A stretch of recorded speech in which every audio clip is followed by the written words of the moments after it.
কুসুম আজকে ধারাবাহিক পর্বে শুরুতেই দেখা যাবে যে কুসুম ঈশানের জন্য কফি নিয়ে আসার সময় সিগারেটের গন্ধ পায় তার ঘর থেকে এবং মনে মনে ভাবে যে ঈশানবাবু সিগারেট খাওয়া ধরেছে, কেউ জানতে পারলে তো সর্বনাশ হয়ে যাবে এবং তার সাথে যে করে হোক কথা বলতে হবে।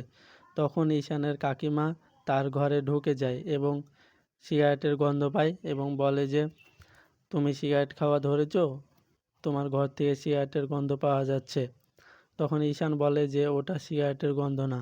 তখন কুসুম ধূপ নিয়ে আসে এবং গোটা ঘরে দিতে থাকে এবং সিগারেটের গন্ধ হারিয়ে যায়। তখন ঈশান বলে যে, দেখেছো, তোমাকে বললাম যে ওটা সিগারেটের গন্ধ না। এই বলে তার কাকিমা ঘর থেকে চলে যায় এবং ঈশান কুসুমকে বলে যে, ধন্যবাদ আমাকে বাঁচানোর জন্য।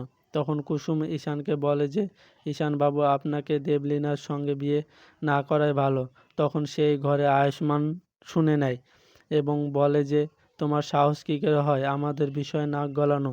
তখন ঈশান বলে যে, কুসুম ঠিকই বলছে, দেবলীনা আমার জন্য ঠিক না, আমি ওকে বিয়ে করব না। তখন আয়ুষ্মান বলে যে, মায়ের কথা শেষ কথা, তোকে বিয়ে করতে হবে। আর বাইরের লোকের কথা শুনে দেবলীনার সম্পর্কে তুই এই রকম কথা বলতে পারিস না, আর তোর বিয়ে দেবলীনার সঙ্গেই হবে।